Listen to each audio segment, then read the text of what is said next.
Welcome back to the channel. In today's video, I'm going to be skim coating the third and final section of this bedroom ceiling.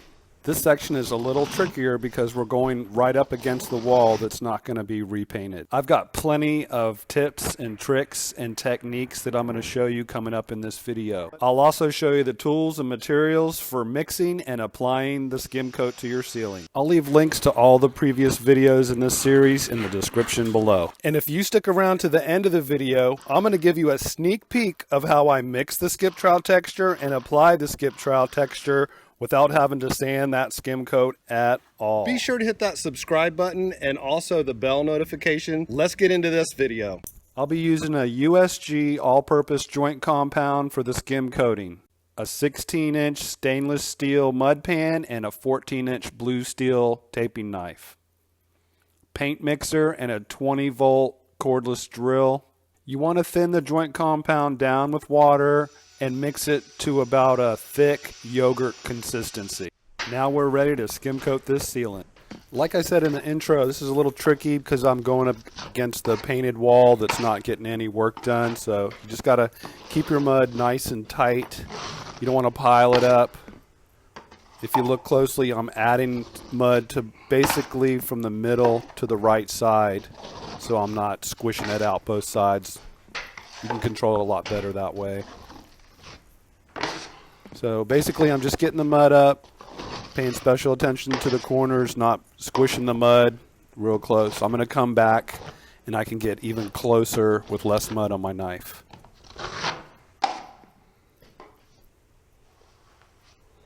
If you get a little spot, I like to just go ahead and wipe it right off. It happens. So yeah, in the corners you really got to pay special attention and just kind of work it. Make sure you're filling as much as possible because it's difficult to get in real tight to the corner.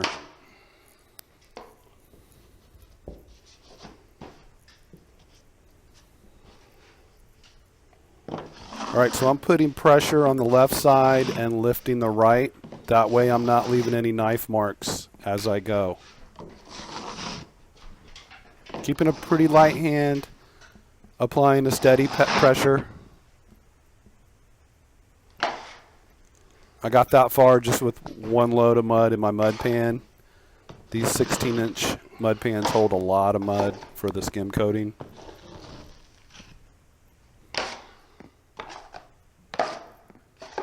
You got to work it a little in your pan before you put it on the ceiling or knife. You got to plan it out a little bit in your head, where it's going to go, how much you got to fill. The more you do that, the more you're not going to have to sand or do much scraping at all. And the more you skim coat, the better you'll get. These videos really help.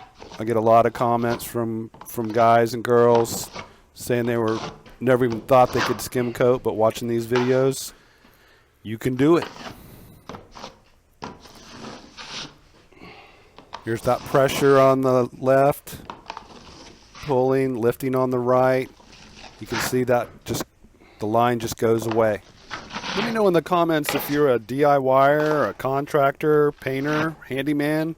Just kind of curious.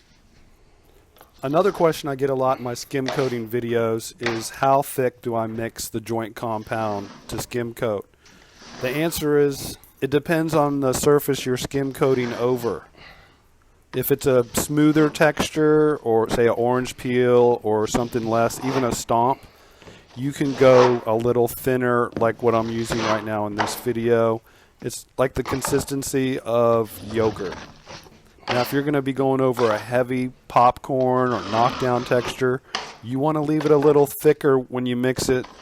Say like just make it more creamy. You don't want to even have it to a thin consistency. You want to keep its thickness so you have a good base after you do your first coat over a heavy texture.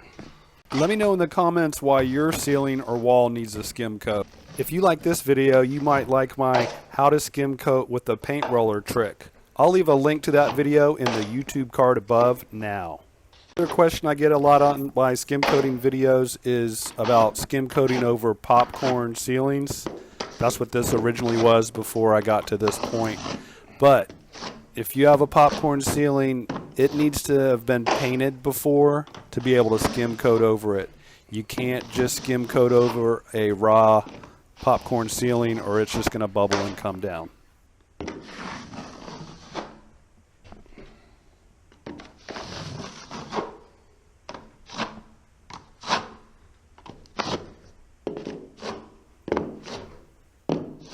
And then got to keep working them corners. Clean up any mud that you might have left.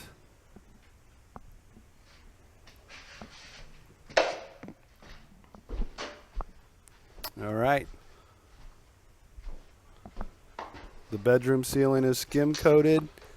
Stick around because I'm going to give you a sneak peek of how I mix a skip trowel texture, the tools you need for a skip trowel texture, and also how I apply a skip trowel texture. Okay, here's the ceiling after it's been skim coated. I'm going to let it dry overnight, and then I'm going to do my skip trowel texture without sanding. The skim coat dried overnight. We're good to go to start mixing up that skip trowel texture. I had to mix up the skip trowel to do this 12 by 12 ceiling that I skim coated. It was a popcorn ceiling, probably about a cup. So I got my hawk, got my 14-inch knife, scooper. If you watch this whole video, leave a hashtag drywall tube in the comments. That way I know who's watching these videos. And if you want to step up your drywall, texturing, or painting game, be sure to hit that round icon in the middle of the screen now to keep up with all my latest videos. If you've got a friend that's a contractor or DIYer, be sure to share this video with them on Facebook or Twitter. Thanks so much for watching.